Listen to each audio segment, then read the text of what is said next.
Nice. We should have brought more chairs. Where are you, this voice? Sorry. Where are you? There you are. Hey! First of all, I need to know, is everybody having a good weekend? Go nuts, you guys. Go nuts. Monday, you'll be like, dead. But today, tomorrow, go nuts. All right, so here I am. I'm in Belgium. It's the first time. Has anyone here ever been to a panel with me before? Nope. A couple of you? I'm going to use some of the same jokes. Just be cool. Just laugh like it's the first time you heard it. Second question. These are things here today we're going to talk about that you can't Google, okay? You're going to ask me some questions. You're going to say, hey, what's your favorite this? Or what was the best this? Someone today is going to ask me a question I've never been asked before. We don't know what it is. Let's hope it's not creepy. But someone's going to ask a question I've never... I went to... Where was I? I was in Stuttgart. And someone said to me, if you could steal any work of art, which one would you steal? No one's ever asked me that. Obviously the Mona Lisa. That's the only one I can really know about. So who's got the first question? Who's got the first question? Sophie does. I know most of you by name. If I don't know you by name, we haven't met you yet, but this is Sophie, we go way back.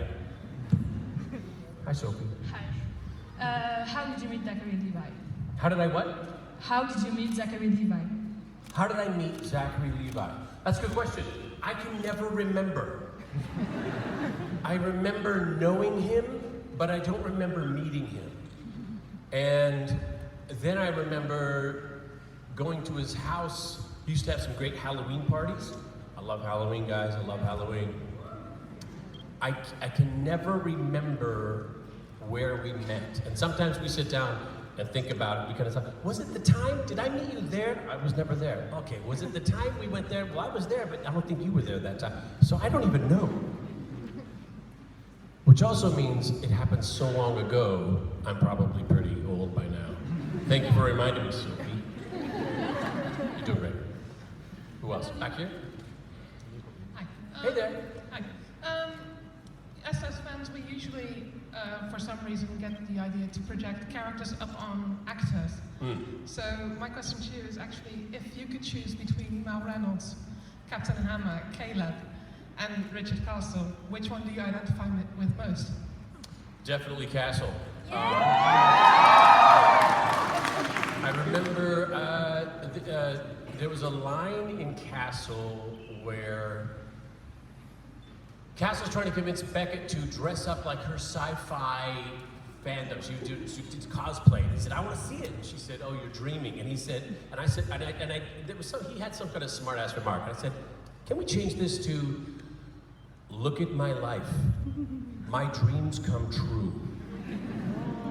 And that's me, by the way, you guys. I didn't have a plan for life, but boy, I had a dream, and this is it.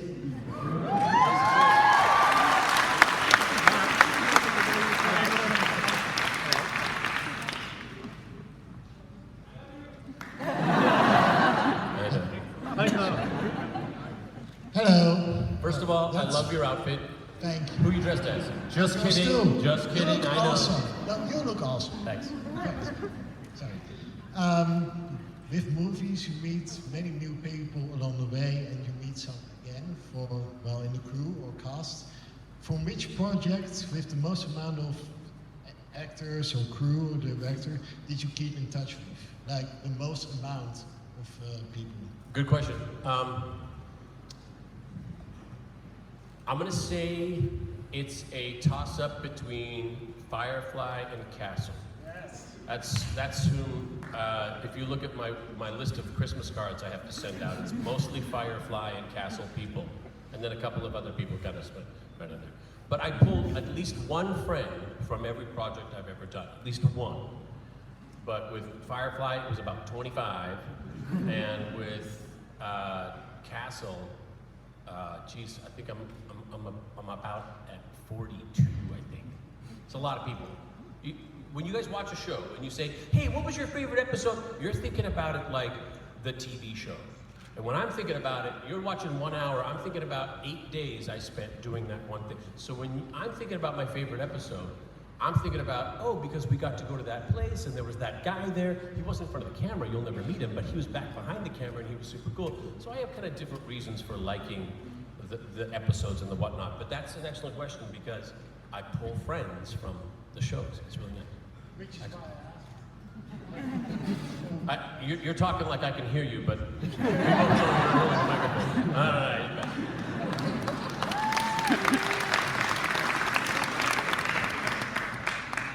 Hello, what's your name? My name is Judith. That's right. I'm I can barely hear you. I don't know. There we go, there we go. It's on. So first of all, I know it's your birthday a few days ago. It was? I brought you something. I brought something from Holland. Is it okay to give it to you? I thought you'd never ask. Did you have a question though? Yeah, I do. Go ahead, you ask me the question, and while I'm answering it, then you bring it up. Oh, okay. I'll do it after. Sure, because we got like half an hour. We don't condense our time. Okay. Well, for the last 6 years, Castle has been a really big part of my life, and I'm so nervous even meeting you. But my question was also Castle related, and because the coffee is a big thing in Castle, and I was wondering, do you even like coffee? What is your go-to order when you would order coffee, or are you more of a tea? Do you drink tea more? I'm so sorry, I'm so nervous, I'm shaking all over. In Canada, you can have a Starbucks on the street and it'll be totally empty. And next to it, we have a place called Tim Hortons. It's a donut place. And they always have fresh coffee. They'll never let a pot sit for more than half an hour. They'll dump it out. There's always a lineup for coffee. So when I wake up in the morning, I have one of those little coffee machines where you put a little cup in it. So I have Tim Hortons coffee every morning. I have that. On Castle, I was drinking flat Dr. Pepper.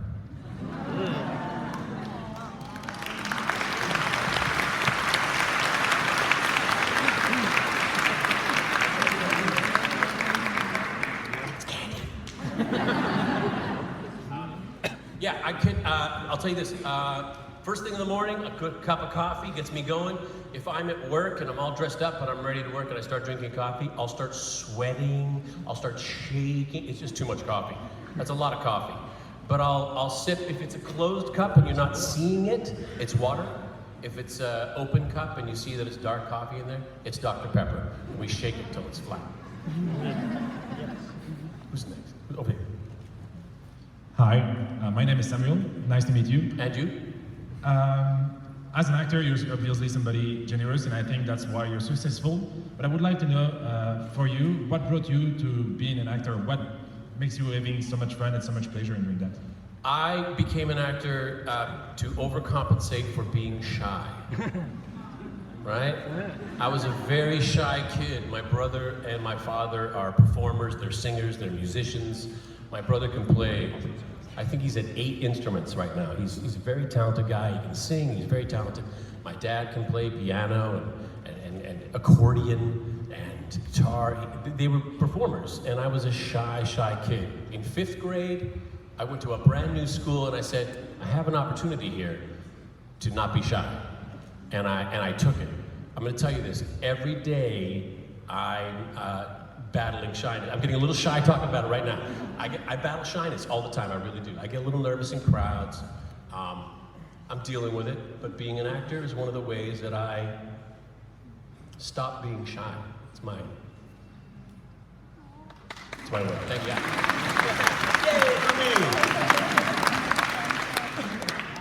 Hi, Nathan. You look horrible. Oh, thank you. You're welcome. If Joshua asked you with the Dr. Horrible project that was going to be a musical on Broadway, would you still do it?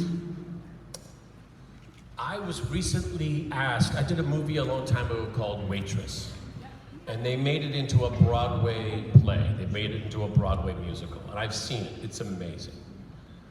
They asked if I would be interested in coming down and doing my part from the movie in the Broadway musical. And I said, If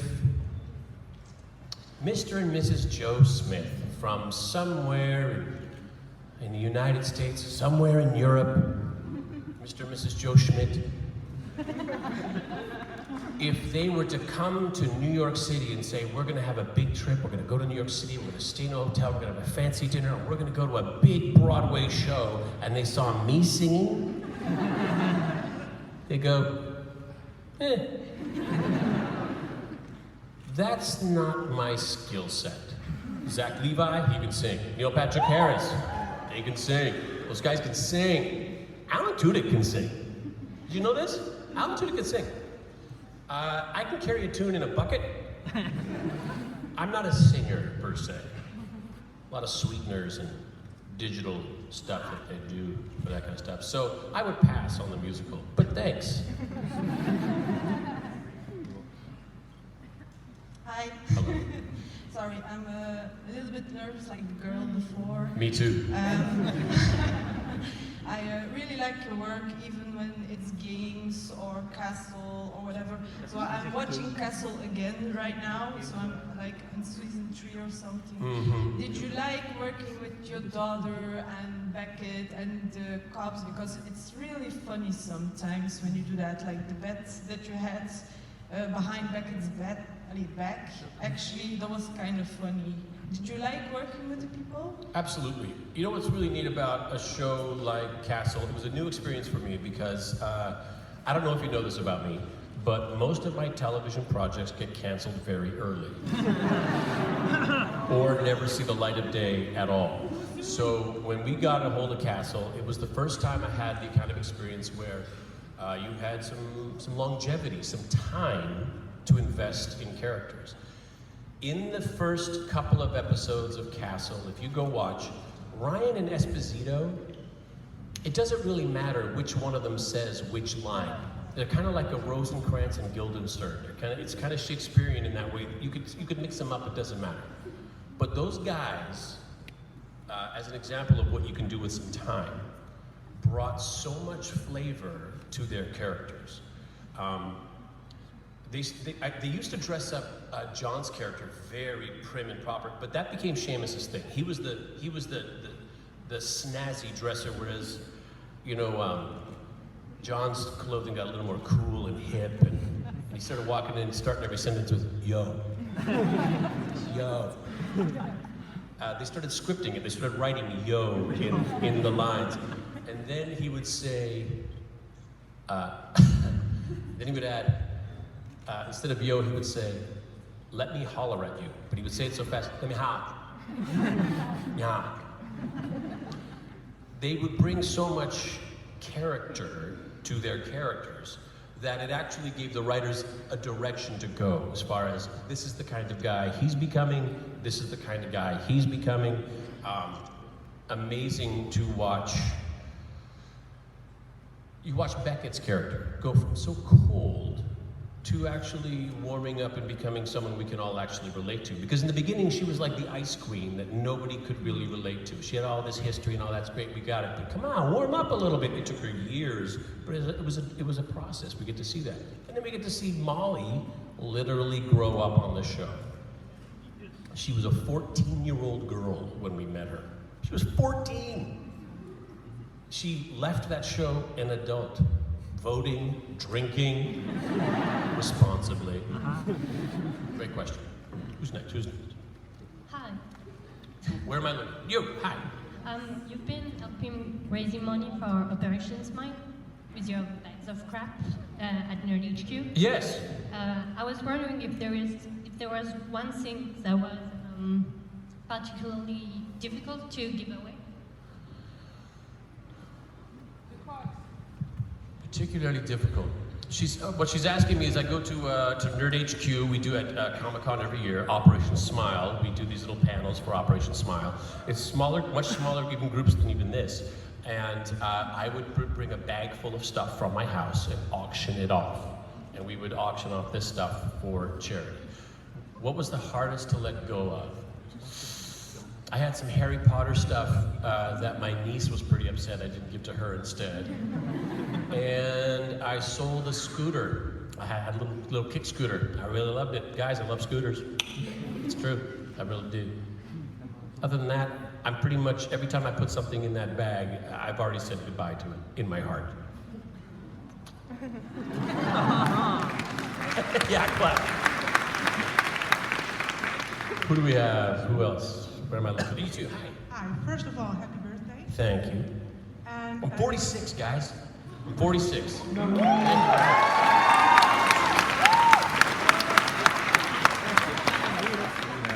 They hate when I do this. This is Amy, my lovely friend Amy over here. Next to her, yeah, she hates it. Michelle, my manager. Lovely friend Michelle, manager. On the day of my party, Michelle said, "So, you're 47. How's it feel?" I was like, "Oh my God, I'm almost 50." I had a heart attack. Oh my God, I don't feel 47. I feel so. We had to kind of do the math. I'm 46. Thanks, Michelle.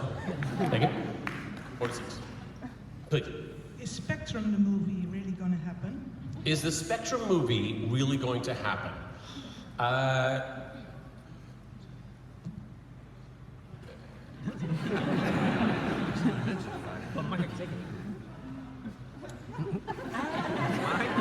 So there's a perception of the industry that I confess I have had all my life until I got into the industry, which is when people say, why don't you do more sci-fi? Or you should play a villain again.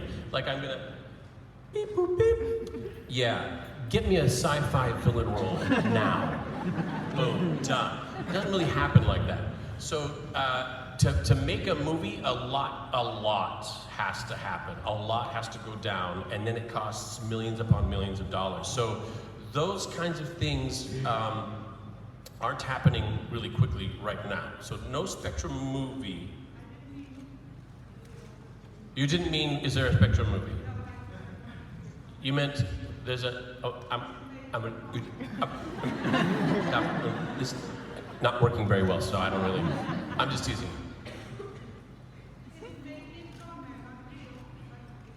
Well, we made some scenes from it, but we didn't do the entire movie by any means.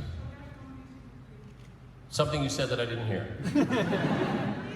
Yeah, but they were laughing, and then you didn't wait for the laugh. You gotta wait for them to finish the laugh. Is there going to be a season 3? Gotcha. We don't know yet.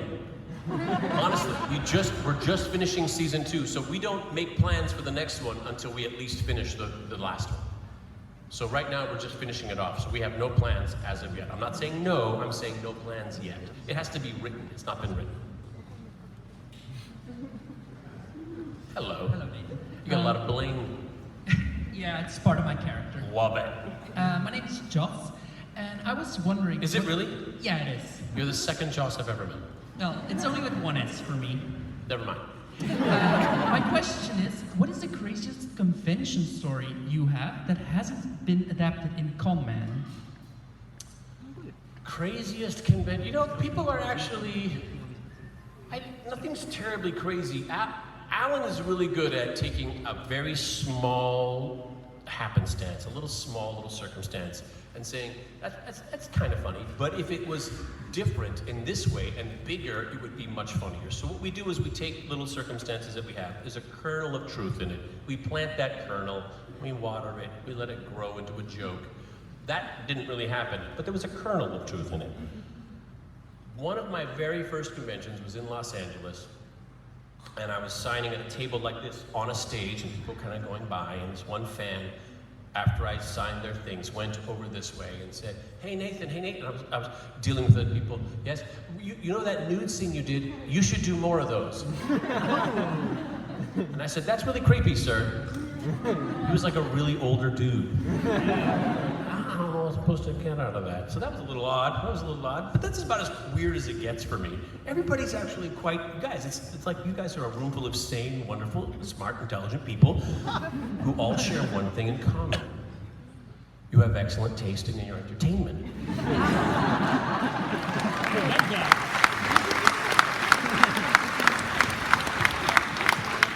Which is what I actually love about these weekends, because it's a big gathering of, you guys, when you're looking around this room, you guys all have a great deal in common, and I love that. The energy, the coolness, you guys. I said I wasn't gonna cry! You guys are great. Where's the next one? Over here. I was wondering, what was the first time you realized you were a famous actor, like that people knew you, recognized you, and stuff like that? Oh, I don't even know.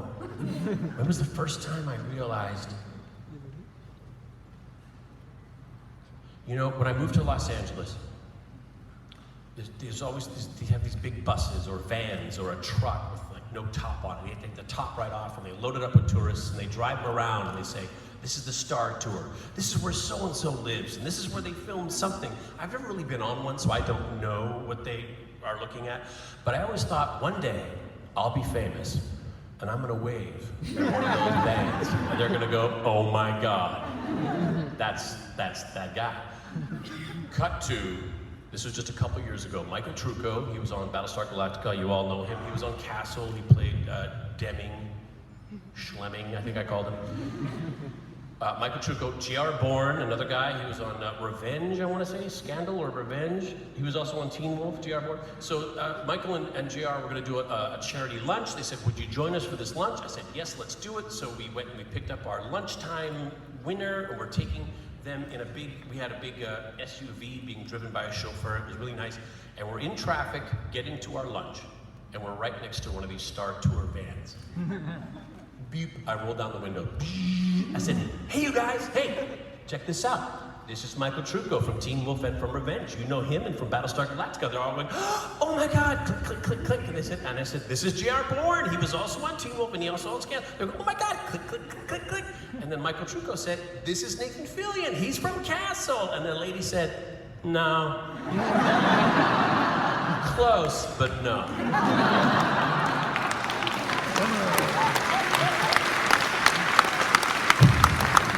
True story. True story.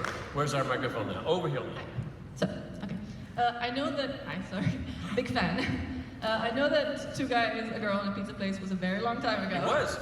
But I was wondering whether or not you still kept in touch with Ryan Reynolds, and more importantly, if there was a possibility for a comedic team up with the two of you, which would make my dreams come true.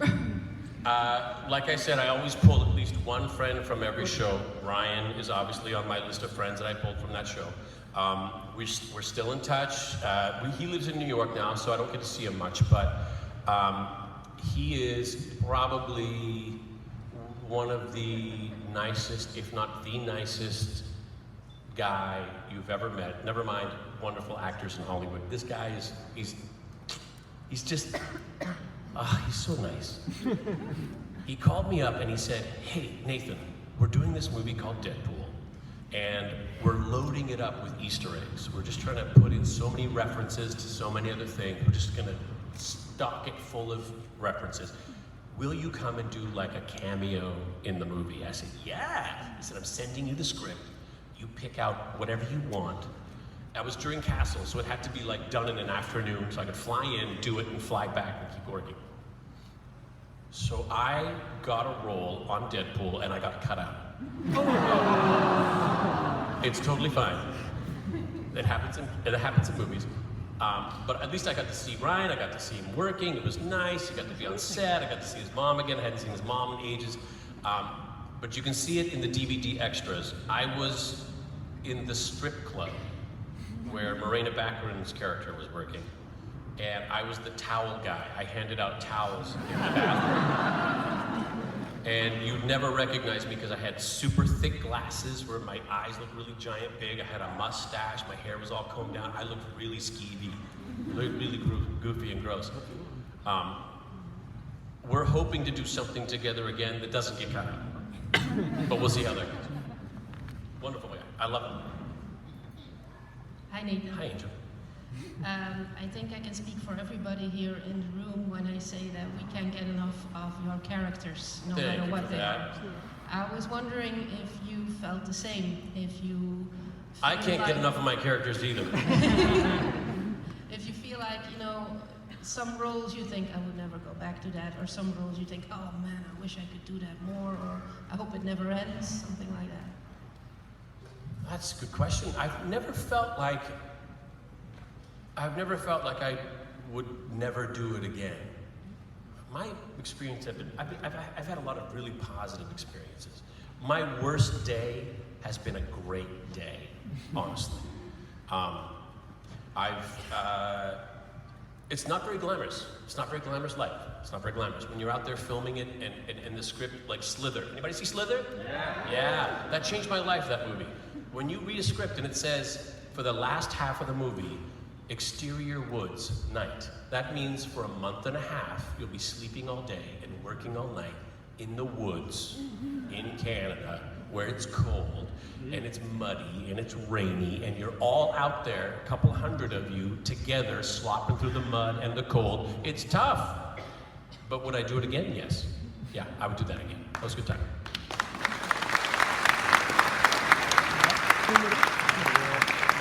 Hi, my name's Kevin. I was wondering if you can be one superhero to help this world with all the problems, which would it be?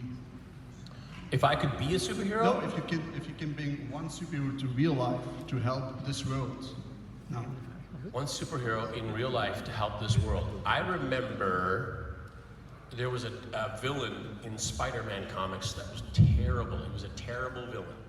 And his name was The Answer. And yeah, right? It was the worst. He had a goofy costume, he was the worst. But his power was that he had the answer to everything. So I think that'd be the kind of guy you'd want to kind of fix the world. It's like, hey, we got some energy problems. Oh, don't worry, here's what you gotta do.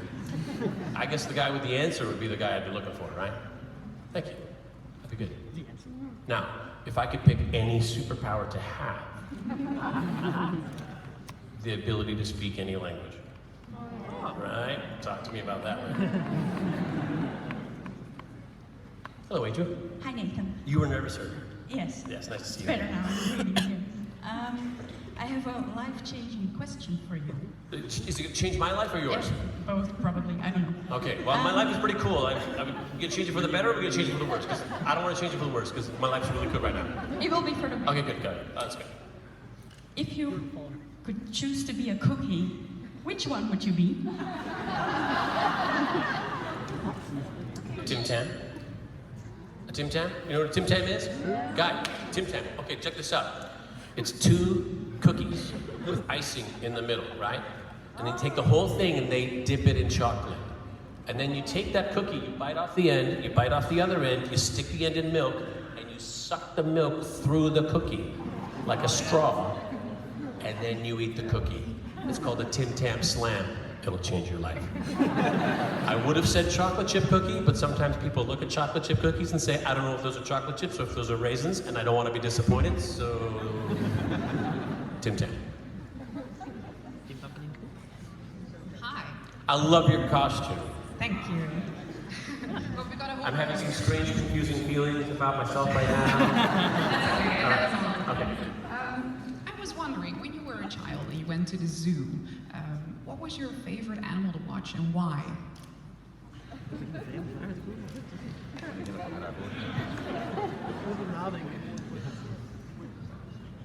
I remember going to the zoo and being a little disappointed because, you know, the lions weren't roaring and the monkeys weren't beating their chests. But they had a camel that you could get on his back and you could go in a loop on. I was like, that's the most exciting thing that ever happened in the zoo, apparently, ever. All the other animals looked kind of bored, but at least the camel had a job.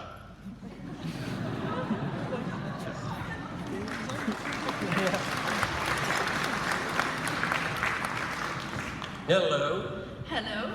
Well, I've seen all like 6 episodes of Drive. I think that's either 6 or 5. It might have been 5? Something like that. Something around there. Were you sorry to see it go? Yes. Or were you like, meh? No, I was sorry. I did a show called Drive, guys. It was about an illegal cross-country road race for $31 million, I think was the prize. But my character in particular was blackmailed into racing because they kidnapped his wife. And it turns out he's not just a landscaper from Arkansas, guys. He was actually a getaway driver for bank robberies. And someone knew, and he had this dark past, and he had this wicked cool car. And they gave it back to him, and all of a sudden he's ready. Oh my God, it was so much fun. Canceled. We were canceled in 8 days. Wow. Yeah, that was my record. Hey.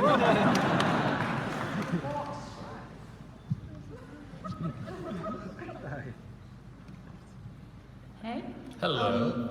I have a question. I've seen a lot of your work, but what do I have to watch to look a character you play that's happily in love or happily married?